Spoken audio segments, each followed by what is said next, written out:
एकदम से नाम आया इमरान खान जी। और बसपा से सीधा सांसद का चुनाव। पैसे के दम पे राजनीति करने इमरान खान आ गए हैं।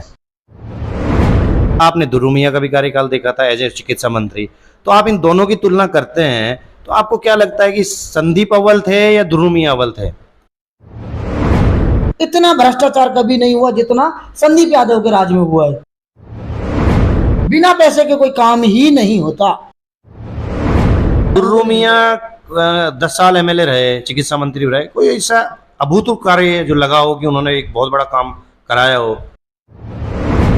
भिवाड़ी को, हमारे इलाके को थी, उतने काम दुर्रू मियां जी भी नहीं करवा पाए। इनकम टैक्स के छापे पड़े, कुछ लोग कह रहे थे, अब बातें सही है गलत की, एनआईए के रडार पे भी इमरान खान था। मेरा कोई भी आज तक कभी कोई दुश्मन नहीं था। इस राजनीति में आने के बाद दुनिया भर के दुश्मन। नमस्कार, मैं हूं सुरेंद्र यादव और आप मेरे साथ देख रहे हैं खबर तक। खबर तक के शो नेता नगरी में हम सत्ता के दावेदारों से सवाल पूछते हैं। आज हमारे साथ है जो बिजनेस शख्सियत भी हैं और अभी राजनीति में लॉन्च भी हुए हैं, काफ़ी जल्द समय में काफ़ी नाम कमाया है, बसपा के प्रदेश महासचिव इमरान खान। आइए इनसे जानते हैं क्या मुद्दे रहेंगे इनके और कहाँ से लड़ेंगे चुनाव, किस पार्टी से लड़ेंगे और क्या क्या जो क्षेत्र में चीज़ें चल रही हैं उनके बारे में इनके क्या कहना है। इमरान जी, आपका स्वागत है। बहुत बहुत बहुत बहुत शुक्रिया सुरेंद्र शुरू जी। से शुरू करता हूँ जी। एकदम से नाम आया इमरान खान जी और बसपा से सीधा सांसद का चुनाव, जी, क्या कहेंगे इस बारे में? बिल्कुल सही है। देखो, जिस टाइम पे हमने चुनाव लड़ा बसपा से, तो यहाँ बसपा का बहुत अच्छा प्रभाव जब भी था अब भी है। हमारे अलवर डिस्ट्रिक्ट से 2 विधायक आए। ललित यादव 4-5 हज़ार वोटों से हारा था। रिंकी वर्मा ने भी बहुत अच्छी वोट ली थी। तो अलवर डिस्ट्रिक्ट में बहुत अच्छा माहौल था बसपा का। और कैलकुलेटेड हमने एक अपनी सर्वे की थी कि कौन कौन चुनाव लड़ रहे, कैसे कैसे लड़ रहे। तो हमने एक पहला चुनाव था और हमने मेहनत की और तजुर्बा लिया एक नया। अब रिजल्ट हमारे सामने है, बहुत सारी चीज़ें सीखी।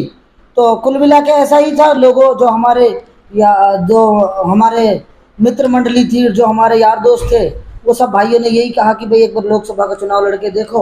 और लोकसभा का चुनाव हमने लड़ा। सर, लोकसभा चुनाव तो आपने लड़ा लेकिन वोटें बहुत कम आई। आपने मेहनत तो की, आप पूरे क्षेत्र में गए और पहला चुनाव, कोई अनुभव नहीं, राजनीतिक अनुभव आपके परिवार में भी शायद नहीं है, मुझे जैसा लगता है। तो अनुभव की कमी थी या ठान ही ली थी कि चुनाव लड़ेंगे? हाँ देखो, जैसे मैं यंग हूँ, एनर्जेटिक हूँ, अगर हम कोई फैसला ले लेते हैं, कोई हमने इरादा कर लिया तो उसको करके ठान लेते हैं, तो हम करते हैं। राजनीतिक हाँ पकड़ और हमारी क्या कहते हैं, पहला ही चुनाव था। मैं मानता हूँ कि कोई पारिवारिक राजनीति में कोई इतना बड़ा हमारा वो नहीं रहा है। और बस हमने चुनाव लड़ा और मेरे ख्याल से जितनी मजबूती से मैंने चुनाव लड़ा, जितनी ताकत से मैंने चुनाव लड़ा, उस हिसाब से परिणाम नहीं आए, मैं मानता हूँ।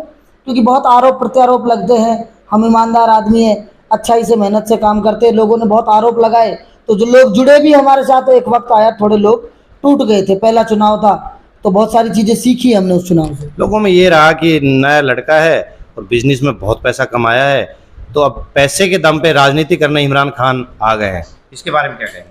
देखो, राजनीति में पैसा तो एक ऐसा समझ लो जैसे गाड़ी में फ्यूल डलता है, तेल डलता है। गाड़ी के लिए टायर भी चाहिए, गाड़ी की कंडीशन भी अच्छी चाहिए, ड्राइवर भी अच्छा चाहिए, गाड़ी में बहुत सारी चीज़ें होती हैं। तो पैसा एक महत्वपूर्ण पार्ट है, लेकिन हम पैसे की वजह से नहीं, हमारे मन में है लोगों के लिए सेवा भाव, लोगों की सेवा करना चाहते हैं। लोगों की परेशानी हमने करीब से देखी है, तो हमने इसीलिए राजनीति में कदम रखा है। और जाहिर सी बात है कि पैसे भी अगर हम खर्च कर रहे हैं तो हम लोगों की अच्छाई के लिए खर्च कर रहे हैं। हम कहीं कोई पैसे की वजह से ऐसा कोई कदम नहीं उठा रहे अब जिससे समाज में, इलाके में बुराई फैले और परेशानियां फैले। अब दूसरी बात मैं करता हूँ, पंचायत समिति तिजारा के चुनाव थे, सभी अपनी अपनी तैयारियों में जुटे हुए थे। आपने भी अपने लोग लड़ाए, बसपा से ही लड़ाए, और आपके भाई की पत्नी भी चुनाव लड़ी, एमपीएस बनी। फिर क्या ऐसा आपका विधायक से सेटिंग बैठी कि आप उनको कांग्रेस में ले गए और कांग्रेस से उनको प्रधानी का चुनाव लड़वा दिया? देखो, पहली बात तो वो चुनाव मैंने नहीं लड़ा था, मेरे परिवार से मेरे भाई की मिसेज ने लड़ा था वो चुनाव। चूँकि परिवार में राजनीतिक रूप से मैं ही एक्टिव हूँ, तो कहीं ना कहीं जो राजनीतिक डिसीजंस रहते हैं, जो फैसले रहते हैं, वो उसमें मेरी सहमति भी होती है और मेरा इन्वॉल्वमेंट भी रहता है। तो हमारे पास बसपा से लड़ा, अच्छा बहुमत था, तो संदीप यादव ने भी कहा कि आप हमारे कांग्रेस से चुनाव लड़ लीजिए। उनके पास हमारे मेंबर पूरे नहीं थे, हमें कांग्रेस के मेंबरों की ज़रूरत पड़ रही थी, निर्दलीय लोगों की ज़रूरत पड़ रही थी। जो निर्दलीय भी हमने लिए, तो उन सब की इच्छा ये थी कि कांग्रेस के सिंबल पे लड़ लो। हमारे समाज के लोगों की भी ये इच्छा थी कि वो कांग्रेस के सिंबल तो पे लड़ें। समाज के लोगों की इच्छा थी और आपके पास बहुमत भी था, जहां तक मैं जान रहा हूं दोनों पार्टियों का विलय हो गया था, फिर एक वोट से आप कैसे हार गए? ये कहीं ना कहीं लोगों के मन में बेईमानियां रहती है। देखो, षड्यंत्र चलते रहते हैं। हम ईमानदार आदमी, सीधे साधे आदमी है जी। हम लोगों को कभी कभी ढंग से समझ भी नहीं पाते, पढ़ भी नहीं पाते कि इनके मन में क्या चल रहा है। पर जहां तक मेरा ख्याल है कि इसमें एक दो लोगों को छोड़ के बाकी लोग ईमानदारी से ही थे हमारे साथ। अब किसी के दिल को तो कैसे पढ़ा जाए। उन्होंने 500 आदमियों में हाँ भरी थी, मेरे सर पे हाथ रखा था कि भाई हम कोई धोखा नहीं करेंगे, तुम्हें वोट देंगे, दिखा के वोट देंगे। हमने भरोसा कर लिया। अब वो क्या रहा क्या नहीं रहा, उन्होंने किसको बहक।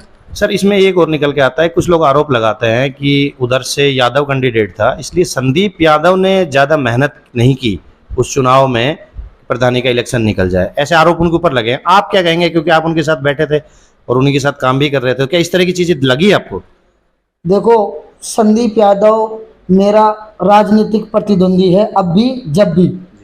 लेकिन राजनीति में आप मानते हो, कोई परमानेंट किसी का दुश्मन नहीं होता, परमानेंट किसी का कोई दोस्त नहीं होता। समीकरण की कहानी रहती है, जब जैसी समीकरण होते हैं तो उस हिसाब से गठबंधन हो जाते हैं। मुझे ऐसा लगता है, संदीप के मन में कोई खोट हो, संदीप जाने। मुझे ऐसा लगता है उस वक्त संदीप के मन में कोई ऐसा खोट नहीं था कि यादव होने की वजह से वो मुझे चुनाव हरावे। लेकिन संदीप बहुत फ्रंट फुट पे आके भी बैटिंग नहीं कर रहा था, बिल्कुल क्लियर बात है। हाँ, लेकिन मैं संदीप, प्रधानी में वही चुनाव परिणाम पलट गया। हाँ, प्रधानी में लेकिन मैं संदीप पे दोष क्यों दूं? जी। अगर समाज की बात करूं तो संदीप यादव समाज से है, मैं मेव समाज से हूं। जब हमारे मेव समाज के लोग मुझे धोखा दे रहे हैं तो मैं संदीप पे क्यों आरोप लगाऊं? हाँ, धोखा तो उन्होंने दिया था। पहले आदमी अपने घर को देखता है। अगर मेरा घर ठीक नहीं है तो, हालांकि तिजारा पूरा मेरा घर है, लेकिन जातिगत समीकरण रहते हैं राजनीति में। तो कुल मिला के ये है, मुझे ऐसा लगता है कि बहुत ज्यादा मेहनत तो उसने नहीं करी, लेकिन उसने मुझे हराने के लिए कोई दिमाग भी ज्यादा नहीं लगाया। उसको ये लगता था कि मेरे समाज की और सब लोगों की इसमें गुजर भी मिले हुए हैं और इसमें 80 वाले भी हैं, इनके पास बहुमत है, तो मैं क्यों ना यादव तोड़ के दूंगा इनको, ना मेव यादव को तोड़ के दूंगा। संदीप की ऐसी क्लियर कट सी भूमिका थी। लेकिन जब हमारे लोग ही चले गए तो संदीप भी क्या करे। क्षेत्र की बात करते हैं, जो वर्तमान में विधायक है वो आप ही की पार्टी से थे, पहले बसपा में, फिर कांग्रेस में चले गए, सरकार को समर्थन दिया। अब वो ये कहते हैं कि मैंने जो तिजारा में विकास कार्य कराया है वो 72 साल में आज तक नहीं हुआ, इतने मैंने बेहतरीन विकास कार्य कराए हैं। अब आपने दुर्रू मियां का भी कार्यकाल देखा था एज ए चिकित्सा मंत्री, तो आप इन दोनों की तुलना करते हैं तो आपको क्या लगता है कि संदीप अव्वल थे या दुर्रू मियां अव्वल थे? देखो, दुर्रू मियाँ जी की राजनीति में और संदीप यादव की राजनीति में दिन रात का फर्क है। दुर्रू मियाँ जी ने एक शांत स्वभाव की और बहुत ईमानदारी की और बहुत सिद्धांतों की राजनीति की है आज तक। और संदीप यादव नौजवान है, युवा है, उसने सारे हथकंडे अपनाए राजनीति के लिए। ठीक है, जैसे भ्रष्टाचार एक बहुत बड़ा मुद्दा रहा है तिजारा के विकास के लिए, और संदीप यादव को पैसा भी बहुत मिला है, सरकार का साथ मिला है। ऐसा कहां से मिल गया? सरकार से मिला है पैसा, बजट का पैसा मिला है। भ्रष्टाचार तो था ही तिजारा तहसील में। पिछले 50 सालों में इतना भ्रष्टाचार कभी नहीं हुआ जितना संदीप यादव के राज में हुआ है। क्या भ्रष्टाचार? जैसे बिना पैसे के कोई काम ही नहीं होता किसी भी विभाग में, किसी का भी नहीं होता, मेरा नहीं, किसी का भी नहीं होता बिना पैसे। आपने अनुभव किया है? मैंने अनुभव किया है ये। तो एक ये सबसे बुरी चीज है। नो डाउट संदीप यादव के टाइम में अच्छा पैसा सरकार ने दिया है, पैसा भी खूब लगाया है इन्होंने। लेकिन अगर कांग्रेस की बात करूं तो कांग्रेस को वोट देता है मेव समाज, काफी देता है। ठीक है, तो उस हिसाब से विकास में भी भेदभाव हुआ है कहीं ना कहीं। लेकिन हाँ, ये बात है कि संदीप यादव को सरकार का अच्छा साथ मिला है और अच्छी ताकत के साथ। तो आप ये कह सकते हो कि दुर्रू मियां से ज्यादा विकास कार्य कराए उन्होंने? वक्त ऐसा था, वक्त ऐसा था, सरकार कांग्रेस वेंटिलेटर पे चल रही थी, डरी हुई चल रही थी, इनकी वजह से वो सरकार बची, जो ये मांगे वहां वो इनको मिल जावे, तो वक्त ऐसा था। अगर इनका देखें आप, 2 साल भी बड़ा बेकार निकला। कोरोना आ गया था जिसमें आपने देखा था त्राहिमाम हो गया था, लोग डर गए थे, आप भी क्षेत्र में थे, जहां तक आपने भी लोगों के लिए काम किए। संदीप यादव ने भी बढ़ चढ़ कर दिन रात नहीं एक कर दी, ऑक्सीजन प्लांट हो, चाहे वेंटिलेशन की सुविधा करानी हो, चाहे सिलेंडर की व्यवस्था करानी हो, तो उन्होंने कोरोना मैनेजमेंट कैसे किया, आपको क्या लगता है? क्योंकि एक बहुत बड़ी महामारी थी जिस देखो, मैं जहाँ तक बात करूँ भिवाड़ी नगरी की, भिवाड़ी में बहुत सारे संगठन एक्टिव थे। मैं खुद रोटरी क्लब का मेंबर हूँ और रोटरी बहुत ज़्यादा एक्टिव था। भारत विकास परिषद बहुत एक्टिव था, बीएम में बहुत एक्टिव था, जितने भी बीसीसीआई बहुत एक्टिव था। ठीक है, जितने भी वो ये कह रहे हैं मैंने इन सबको सामंजस्य बैठाया, सबके साथ मिलकर काम किया, जो ये कहते हैं बार बार। देखो, संदीप यादव ने काम कोरोना में एक्टिवली किया था, नो डाउट, और मैं भी उसी टीम का हिस्सा था। मैंने भी कोई राजनीतिक प्रतिद्वंदिता को भूल के मैंने इनके साथ काम किया था। मैंने हॉस्पिटल भी बनाया था, अपना हॉस्पिटल मैंने किराए पे, 80 बेड के होटल को मैंने हॉस्पिटल में कन्वर्ट कर दिया था। हालांकि इन्होंने मेरे को ऑक्सीजन बहुत लेट मिलने दी, फिर सरकार से जो सहायता मिलती थी, जैसे राशन पहुंचाना घर घर जाके, प्रशासन के साथ मिलकर मैंने भी बहुत काम किए। लेकिन no doubt Sandeep Yadav corona के टाइम पे एक्टिव था। आपने भेदभाव की बात कही, लेकिन वो जिस भेदभाव वाले सवाल पे उन्होंने कहा कि मैंने मेवात में भी स्कूल क्रमोन्नत कराए हैं, महात्मा गांधी जो इंग्लिश है वो भी खुलवाए हैं, मैंने सीएससी पीएससी भी दी है। ठीक है, अब वो चाहे उनके लोग अपने नेता का नाम लेके कहें कि इन्होंने कराया है, क्योंकि वो भी कांग्रेस से आते हैं, तो वो कह रहे हैं कि भेदभाव और जातिगत राजनीति तो मैंने की नहीं। गुर्जरों ने, जो गुर्जर भी एक चुनाव लड़ा था, मेव समाज से भी चुनाव लड़ा था, गुर्जर समाज से भी लड़ा था, यादव समाज से भी लड़ रहे थे, तो उन्होंने कहा कि मैंने भेदभाव तो किया ही नहीं, मैंने गुर्जरों के भी इतने ही काम कराए हैं, जो मेव समाज से आ गया मैंने उनके भी काम कराए हैं और यादव समाज से भी कराए हैं। तो इसमें भेदभाव आपको कहाँ नजर आया? देखो, मैं जो संदीप यादव ने कहा है कि मेवात के लिए काम करा है, मैं उस चीज़ को बिल्कुल बहुत पूरे तरीके से सपोर्ट नहीं करता हूँ। इन लोगों ने बहुत परेशानी देखी है, मेवात इलाके ने अपनी मेहनत से बहुत भाग दौड़ करके उनने संदीप यादव के भी हाथ जोड़े, उनने दुर्रुमिया जी के भी हाथ जोड़े, उनने जाहिदा जी के भी पैर पकड़े, सीएम से भी मिले, जो थोड़े बहुत काम हुए उनकी बदौलत हुए हैं, थोड़े बहुत संदीप यादव ने भी कराए। मैं तो इस तरह पूरा संदीप यादव, दुर्रुमिया 10 साल एमएलए रहे, चिकित्सा मंत्री रहे, कोई ऐसा अभूतपूर्व कार्य जो लगा हो कि उन्होंने एक बहुत बड़ा काम कराया हो? देखो, इस बात से मैं आपकी से सहमत हूँ। दुर्रुमिया ने थोड़ी सीएचसी पीएचसी खुलवाई थी और थोड़ा हॉस्पिटल्स का अपग्रेडेशन भी किया था, लेकिन जितनी उम्मीद भिवाड़ी को, हमारे इलाके को थी, उतने काम दुर्रुमिया जी भी नहीं करवा पाए, और बहुत अच्छा और बेहतर कर सकते थे। अब राजनीति की बात करते हैं, आपके जो मेव समाज की हम बात करें तो फजल हुसैन भी चुनाव लड़ते हैं, पिछली बार सपा से लड़े, बसपा से भी शायद लड़े, निर्दलीय भी लड़े, एक बार सेकंड नंबर पे भी रहे, और उधर से दुर्रुमिया जी भी लड़े। अभी आपके समाज में बहुत सारे दावेदार हो रहे हैं, तो आपको लगता है कि बसपा में जब आप टिकट लेके आते हैं तो पार पड़ जाएगी? देखो, आप जानते हो कि कांग्रेस का जो वोटर था मूल से मेव समाज से आता था। मैंने 6 साल से लगातार दिन रात लोगों में मेहनत करके, संदीप यादव के बाद अगर तिजारा तहसील में कोई नेता एक्टिव था तो वो था इमरान खान। चाहे कोरोना का टाइम हो गया, चाहे कोई सामाजिक लड़ाइयाँ हो गई, चाहे फैक्ट्रियों से काम कराने का, नौकरी दिलाने का, न्याय दिलाने का काम हो गया, चाहे थाने तहसीलों में लड़ाई हो गई, चाहे स्कूलों में काम कराना हो गया, चाहे हॉस्पिटल बनवाना हो गया, वाटर कूलर्स लगवाना हो गया, अस्पतालों में एसी कूलर वाटर, मतलब मैंने ऐसा कोई काम नहीं छोड़ा जितनी मैं अपनी कैपेसिटी में कंपनियों से मांग मांग के, अपनी कंपनी से लगा के जितना मैंने काम करा। तो मैंने लोगों को अपनी मेहनत से, गरीब बच्चों की 300 से ज़्यादा बच्चों की मैं शादी करा चुका हूँ तहसील में। तो जिन लोगों की मैं मदद कर रहा हूँ वो लोग मेरे साथ क्यों नहीं जुड़ेंगे? पहली बार ऐसा आया है, अगर मैं इस क्षेत्र की बात करूँ, रोड के इधर वाले जिसमें 3600 बिरादरी रहती है, सारे समाज रहते हैं, तो मैंने लगभग 70 से 75% लोगों को अपनी मेहनत, अपनी कार्यशैली, अपनी ईमानदारी, अपनी छवि से अपने साथ जोड़ा है। जो इमरान के साथ हैं, बसपा के साथ हैं, और किसी भी टिकट की वजह से अड़िग नहीं है वो, मतलब कांग्रेस की तरफ 10, 20, 25% आदमी तो रहेंगे, व्यक्तिवादी रहेंगे वो, हाँ, पार्टीवादी नहीं रहेंगे। हाँ, व्यक्तिगत लोग मैंने जोड़े हैं और बहुत मैंने मेहनत करी है। आप चुनाव लड़ेंगे, आप एक्टिव भी है कह रहे हैं, तो मुद्दे क्या रहेंगे आपके, किन मुद्दों को लेकर जनता के बीच में जाएंगे?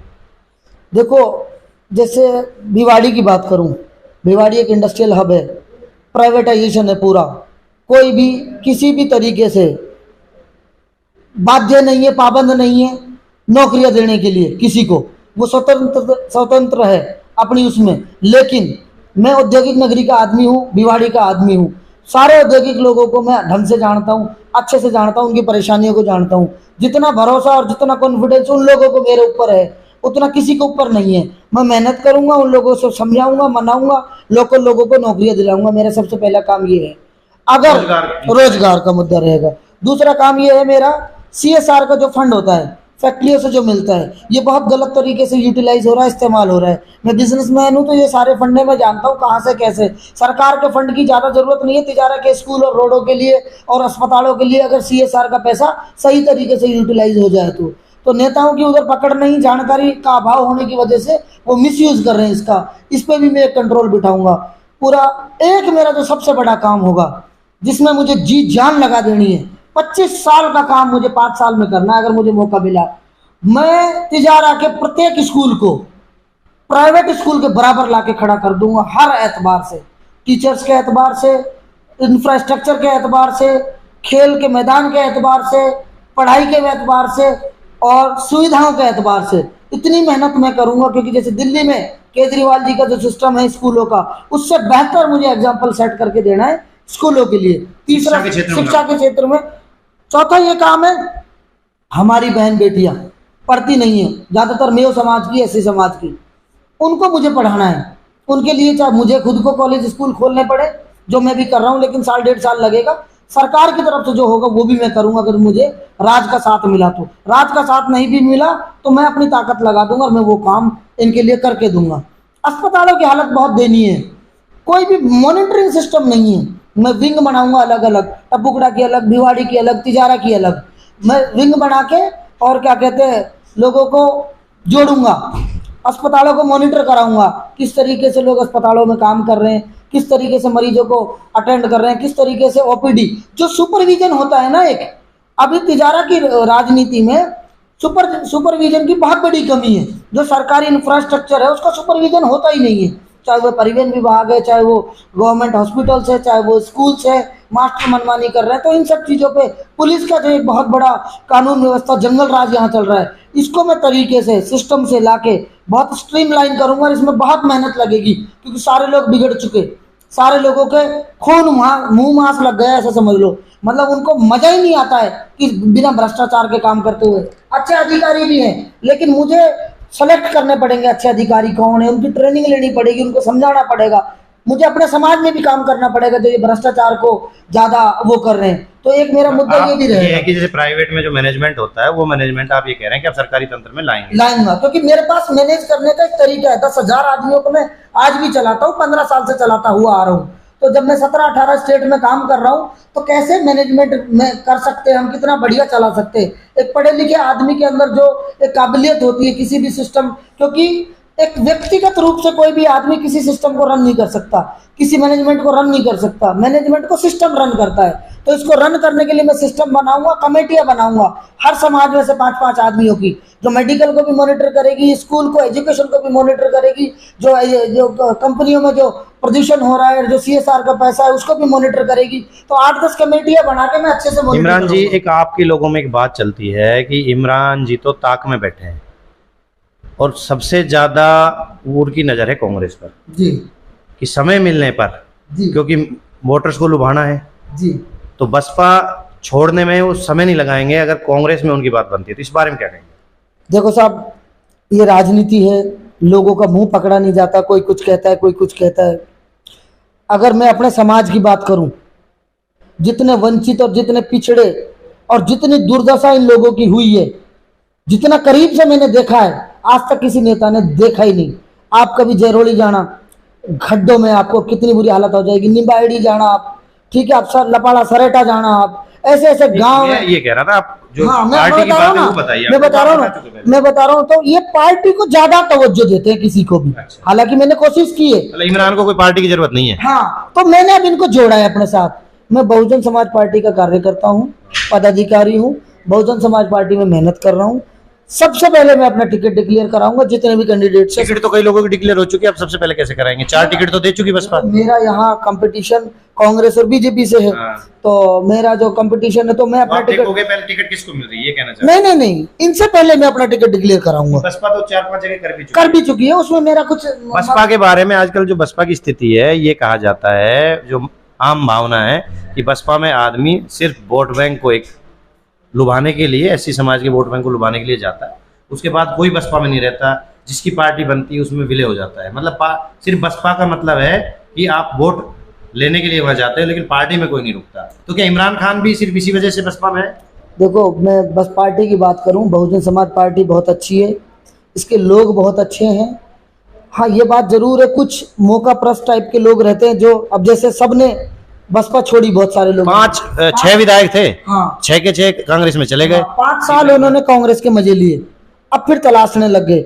आप इतनी दुर्दशा है, संदीप यादव, वाजिब अली और क्या कहते हैं ये खेरिया जी, अवाना जी, गुड़ा जी और वो मीणा जी बसपा से जीत के आज इनकी ये हालत है। इनको ये नहीं मालूम कौन सी विधानसभा चुनाव लड़ेंगे, कौन सी पार्टी चुनाव लड़ेंगे, इतनी पावर में, इतनी ताकत में। तो बहुजन समाज पार्टी को छोड़ के इन्होंने अपना नुकसान करा है।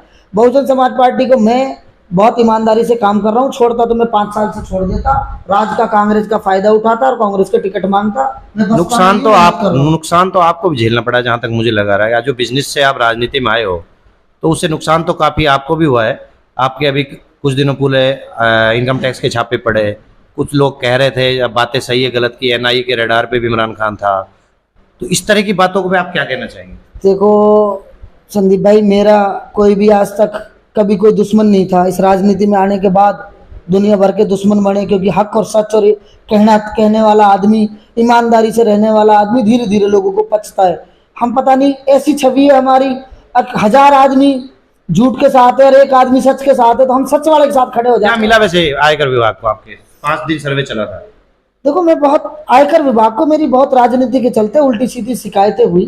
आयकर वो लीक भी हुआ था, लीक भी हुआ, कोई पीडीएफ लीक हुई, उसमें मस्जिद को लेके, खेतों को लेके उन्होंने जबरदस्ती बाहर का कर रखा है, बाहर का फंड बताया गया, मुझे गुंडा बताया गया, कैसी कैसी गंदी। तो कुल मिला के ये सब राजनीति की बातें थी। उन्होंने 3 साल 3 दिन रात लग के 3-4 दिन कुछ भी नहीं निकाल पाए। वो उन्होंने बहुत शाबाशी दी, उन्होंने कहा कि तुम्हारे अकाउंट्स बहुत अच्छे तरीके से मेंटेन है, तुम राजनीति में क्यों गए जब तुम इतना अच्छा बिजनेस कर रहे हो। तो बहुत सारी चीजें, देखो लोगों का भला काम आप करने जाओगे तो बुराई भी, लोग बुरे भी आपको। एक आंदोलन तो मुझे भी याद है, आपने शेखपुर में आंदोलन हुआ किया था जिसमें थाना अधिकारी को फिर हटाया गया था, क्या था वो? देखो, मैंने ऐसे दुनिया भर के लड़ाइयाँ लड़ी हैं लोगों के लिए, फैक्ट्रियों में, थानों में। एक बुजुर्ग आदमी को एक थानेदार ने रात को, वो लंबित भी नहीं था किसी केस में, बुला के पटे मार के उसको रात को बेइज्जत करके बिठा के रखा। जब हमने थानेदार से बात करनी चाहिए कि तूने ऐसा क्यों किया, संतोषजनक जवाब हमें नहीं मिला। फिर मैं वहां थाने में गया, थाने में बात करी, एफआईआर दर्ज कराने के लिए बात करी, तो थानेदार के खिलाफ एफआईआर दर्ज करने के लिए ये लोग तैयार नहीं हुए। फिर उसको, देखो पुलिस किसी भी जाति की नहीं होती है, पुलिस हिंदू मुस्लिम सबकी होती है, तो उसको दूसरा एंगल देने की कोशिश करी। तो कुल मिलाकर अगर थानेदार उसको हैंडल ढंग से कर लेता बुजुर्ग को, तो हम थानेदार के भी किसी को कोई दुश्मन नहीं है। आज भी मेरा वो अच्छा मित्र है, आज भी मेरी अच्छी दुआ सलाम। फजल खान, जो फजल हुसैन है, वो हर बार चुनाव लड़ते हैं, कांग्रेस उनको टिकट देती नहीं है, या सपा से आ जाते हैं, निर्दलीय आ जाते हैं, बसपा से आ जाते हैं। तो आप भी चुनाव की तैयारी कर रहे हैं, वो ये कह रहे हैं कि मुझे तो चुनाव लड़ना ही लड़ना है, तो वो दुरुमिया को हराने का कारण बने 2 बार। तो आपको ऐसा लग रहा है कि कोई कारण आपका जो विधानसभा चुनाव है कि आपके खुलक खलल डालेगा? देखो, राजनीति में सबको अधिकार है चुनाव लड़ने का, लेकिन मैं इतना आश्वस्त और इतना कॉन्फिडेंट हूँ अपने कामों को लेके और गरीब जनता को लेके। शरीफ और गरीब जो लोग हैं वो सारे मेरे साथ हैं, उनको लेके, कि ये लोग मेरा कुछ भी नहीं बिगाड़ पाएंगे। ये लोगों का जो पीछे फजल हुसैन जी को लगता है, अब जो इसको 20-22-24 हज़ार वोटें मिलती थी, ये इसका वोट बैंक है, इसके दिमाग में ये एक गलत फहमी घुस गई, अब ये मेरा वोट बैंक है।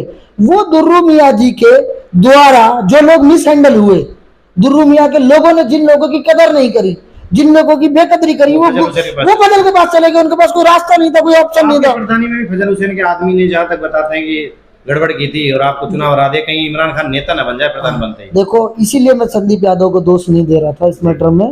अकेला इसराइल प्रधान या कोई और आदमी मेरे खिलाफ नहीं था, कम से भी कम नहीं तो 50 आदमी 60 आदमी इस तहसील के उन्होंने जोर लगाए थे प्रधानी हराने के लिए।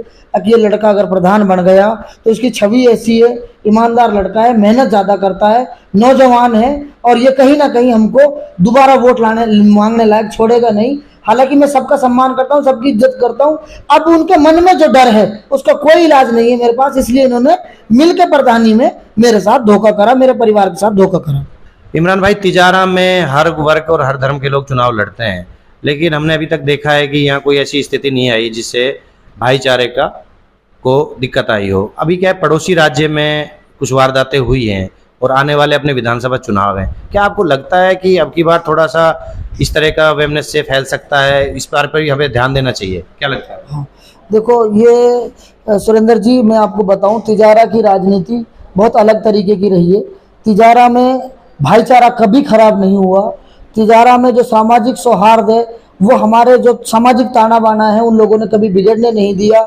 यहाँ अगर राजनीतिक रूप की भी बात करूं तो कभी भी हिंदू मुस्लिम नहीं होता है। यादव यादव को वोट देता है, गुजर गुजर को वोट देता है, मेयो मेयो को वोट देता है। थोड़े थोड़े वोट सब आपस में एक दूसरे को भी देते हैं, जो संबंध वाली वोटें हैं।